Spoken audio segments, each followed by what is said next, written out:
What questions should you ask a broker as a new real estate agent? My name is Tyler Roicki. I help real estate agents and brokers personally develop, achieve higher levels of success in their business, and ultimately move closer towards their purpose in life. And this video in particular is for those of you who are nearly done with your real estate licensing process, if not completed that, and looking to interview brokers. How do you find the best possible fit for yourself? Well, in order to do that, it's important to know what questions to ask. So in this video, I'm going to talk about the interview as well as key points to discuss within it, and then I'm going to close things out by giving you a broker questionnaire that can help you through this whole process. So first, let's talk about the interview because it is important to understand who is interviewing who. When you go out and get your real estate license and are looking for a brokerage firm to affiliate with, you are not going out and applying for a new job. No,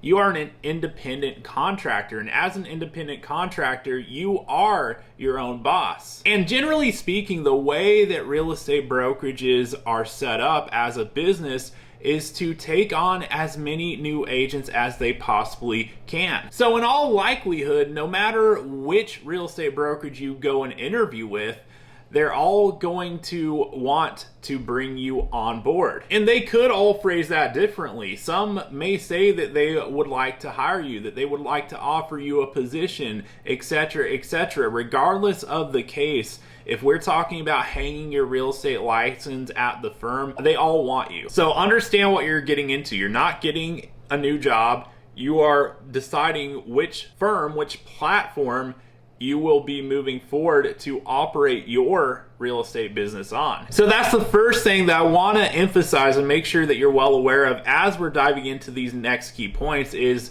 that the brokerage is not interviewing you. You are interviewing the brokerage to find the best possible fit to launch your real estate business at, because effectively they're all going to want you. It's very seldom that you'll find a brokerage that interviews you and declines to offer you a opportunity to get started and hang your license with them. That's just the way the business operates. That's the way it's set up. So the power is in your hands to decide where you would like to move forward and hang your real estate license. So now let's talk about some key takeaways that you'll want to have from any real estate brokerage you're looking at and interviewing to decide where to launch your real estate business at. The first key thing is the training that is offered through the brokerage. It's important to dive deep into the details and figure out what topics are covered, how often training is available, are there any additional costs associated with it, and very crucial, who teaches the training. Is there one particular person that falls on, or does it fall on a variety of agents that are currently producing? So for instance, there's scenarios out there where the training is going to be taught by someone who has been out of production for a considerable amount of time. Perhaps they built a successful, thriving real estate business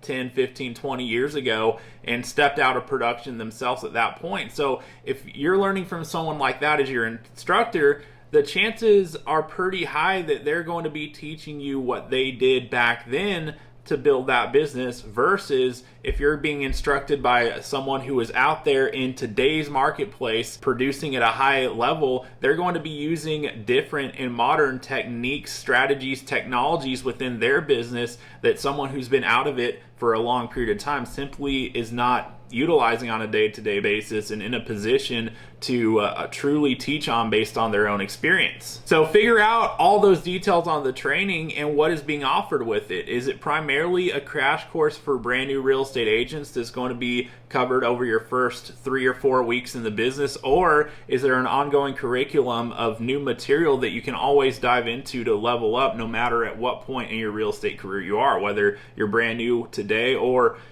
2, 3, 5 years down the road when you're looking to take it to the next level? Are you going to really have training that you can plug into to learn at that point, or is it all going to be material that you've already gone through as a new real estate agent? The second key point that you're going to want to dive into the details on as you're interviewing brokerages is what support is available to you as an individual agent with this brokerage. So where do you go for help when you need it? Who do you speak with and when are they available? And ultimately, how many layers of support are there available? Does the support fall solely on one broker owner of the company, or are there different broker team members, staff members, etc. to support you and your business as you're going about your day-to-day? And this is something so critical that will vary drastically from brokerage to brokerage, because some are just a single person operating it and others are a very large firm with a lot of back-end support with various departments to support the agents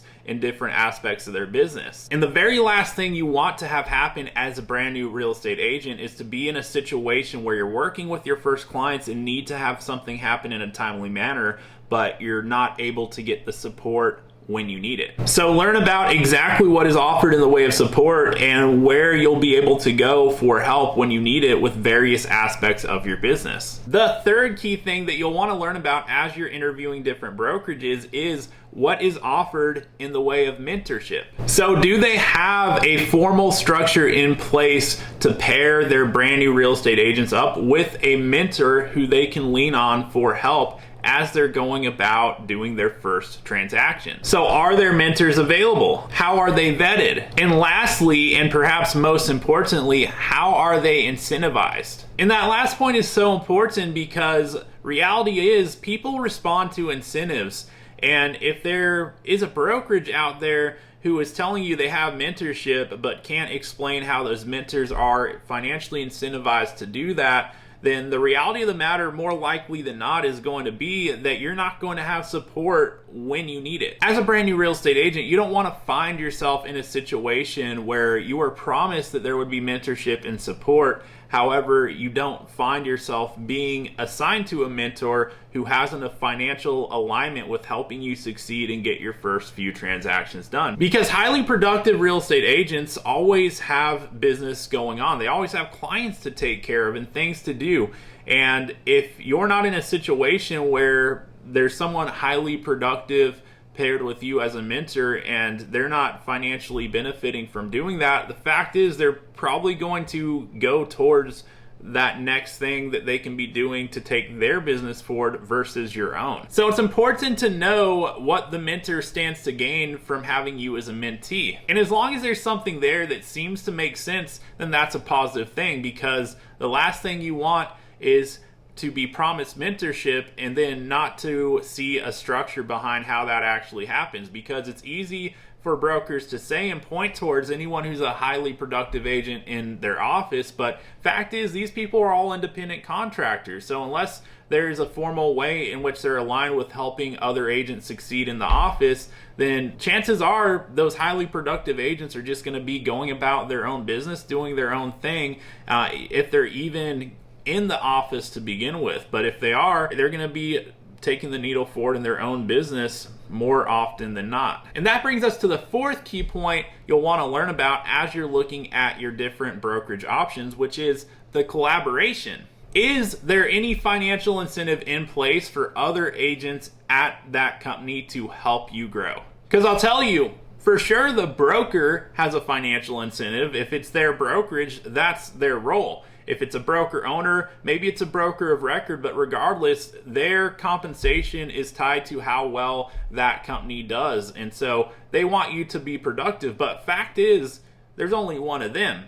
And maybe if you're at a much larger firm, there might be more than one broker. But regardless, that's a given that the broker is going to be in financial alignment. But what about the other agents? Because there's going to be top producers there. Do they have any incentive to pour into you as a brand new agent who's coming in, who's hungry to take a piece of the market share there, especially if they're in the same local marketplace as you? So it's very important to understand, what kind of collaboration exists and what financial incentive, if any, is there actually behind it? Because it's easy to say that, hey, we've got a culture of people helping and contributing, but fact is we're all independent business owners. And if we're all independent business owners with the same firm going for the same market locally, how is it that we are collaborating together to help each other? If anything, a top producer is going to want to keep as much of that market share as possible, and if not take more, versus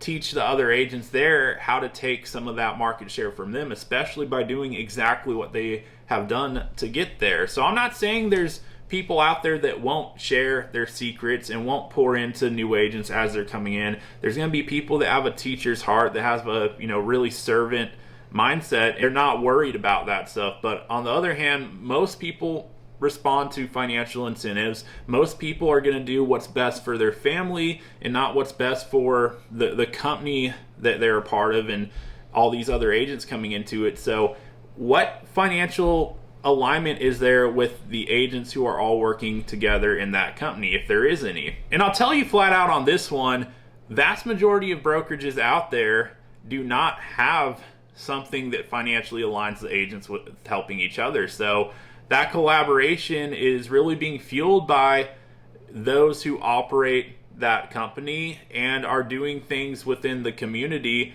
to get other agents together, have some relationships built. But at the end of the day, in most situations, all these real estate agents are independent business owners competing for the same business on a local level. So at the end of the day, if there's a limited number of people within that brokerage that have a financial incentive to help you succeed, chances are you're going to find in reality that there's a limited number of people that are truly willing to take the shirts off their back to help you when you need help with something and when you're seeking to learn more or figure out how you can take that next step in your business. And on the other hand, if you find a situation in which the agents are financially aligned with helping each other win and grow, it's going to be a completely different culture of collaboration that happens as a result of that. Which brings us to the fifth key point, which is opportunities for growth. What opportunities for growth exist within the brokerage? Is there an opportunity to earn more of your commission as you close more transactions? Are there any other income streams available within the brokerage? What opportunities, if any, exist to earn equity and ultimately obtain ownership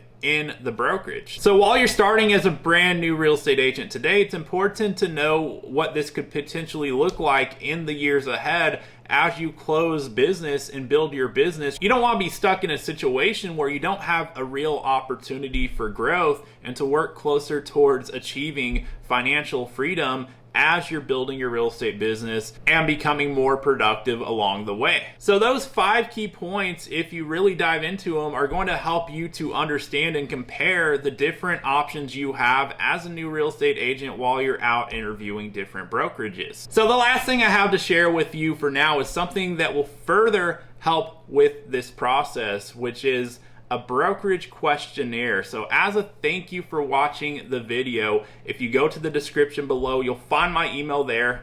Put in the subject line brokerage questionnaire and send me an email. I will respond with a brokerage questionnaire that will help you through the interview process and really diving into the questions that you should be asking brokerages to figure out what the best option is for yourself as you get started in the real estate business. So go ahead and send me an email and I will send that brokerage questionnaire over to you. So those are the questions that you can go and ask brokers as a new real estate agent. And last thing I'd say for now is that if you'd like to learn more about the brokerage I'm affiliated with and what partnering with them would look like for you, feel free to reach out. You'll find my email, like I said, in the description below. I'd be more than happy to set up a call to learn more about your goals with getting started in the real estate business and to share more on exactly what partnering with this company I'm a part of and building my business at would look like for you. So send me an email and we can talk more about that as well. If you enjoyed the video, you already know what to do. Hit that subscribe button and I'll look forward to seeing you on the next video.